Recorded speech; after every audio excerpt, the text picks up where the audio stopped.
Yeah, you could edit. It doesn't have to be. Okay, so I started recording it. So it should work. Does someone else want to record it just in case mine doesn't work? Let me see. Yeah, I can record just in case. Okay. All right. You said. Okay, so it's Owen, me, Sierra, Anthony, and then you, Sophie. That's the order that we're going in, right? Yeah. Okay. Just want to make sure.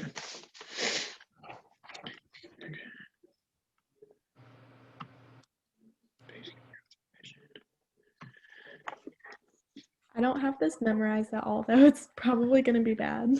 No, that's fine. All right.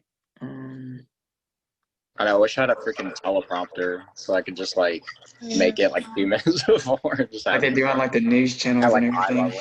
Yeah. All right.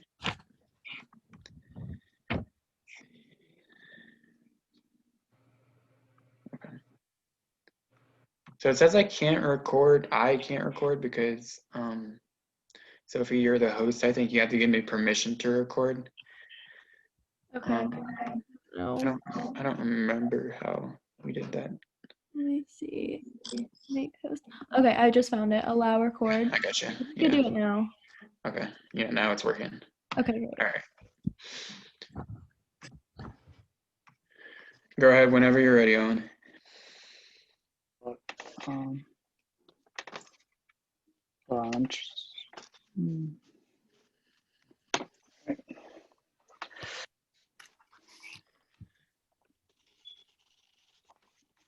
Quincy Jones, the man of the hour. He's had accomplishments all over the realm, from music to producing different artists to producing films. He's had a little bit of everything. Over the next few minutes, we're going to talk about his lifelong accomplishments, what made him who he is, the artists he's worked with, such as Michael Jackson and Frank Sinatra. Quincy Jones and Frank Sinatra worked together for a few years, having multiple albums together. Frank Sinatra's 2 albums with Quincy Jones, and his last solo album ended up being with Quincy Jones. Quincy Jones actually referred to Sinatra as a mentor through his years, helping him find his way in the music industry.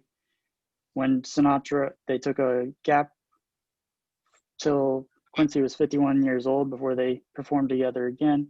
And at that time, Quincy Jones was a big producer, having just landed Michael Jackson. Quincy Jones' producing was very unique and popular during his work alongside Michael Jackson. The pair had many songs, and Jones produced on many albums with Jackson.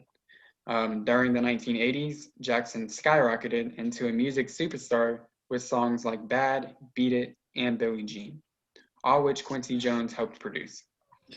Quincy Jones helped boost Jackson's career. According to the website History Collection, Jones agreed to purchase Jackson's 5th studio album.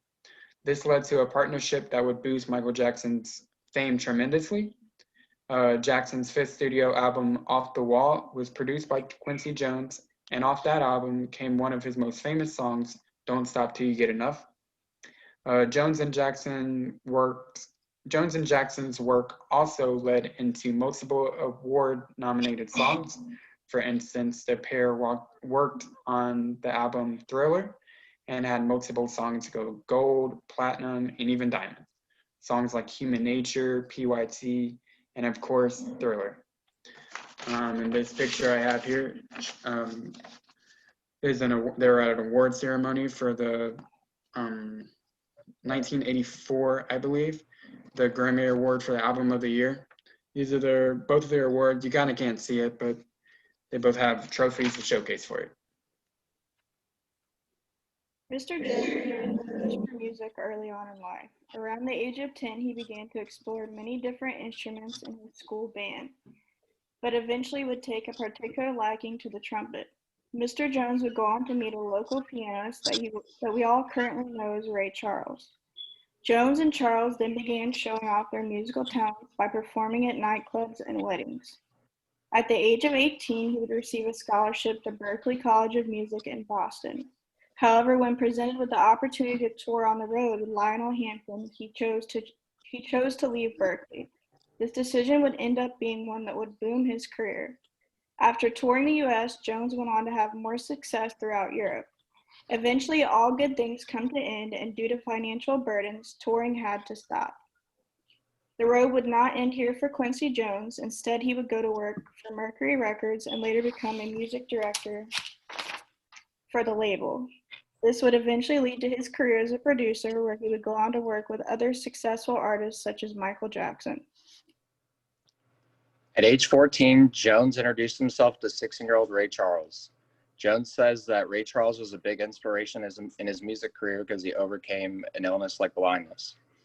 In his 20s, Quincy Jones played in bands and composed for film and television in the mid-60s, eventually producing over 50 scores. By continually working with legendary artists and racking up a lot of awards along the way, Quincy Jones became the most awarded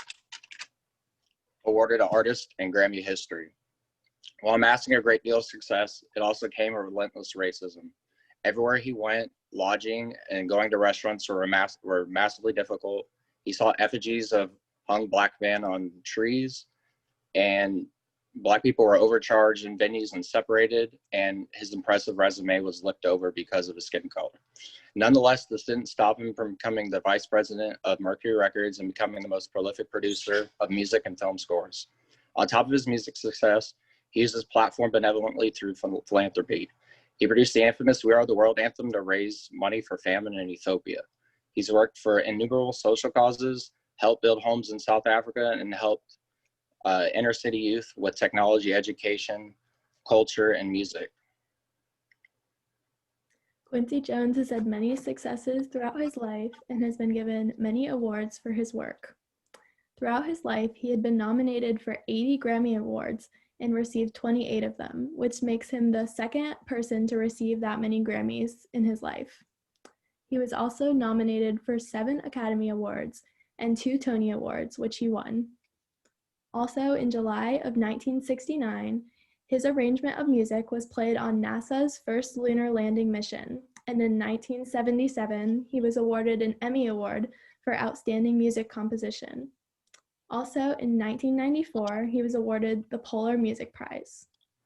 Overall, Quincy Jones was very influential in the music community and has been very successful throughout his life. In this picture, you can see Quincy with some of his many Grammys. That's it. Do you think that was long enough, like my part? I think so, yeah. Okay. Okay.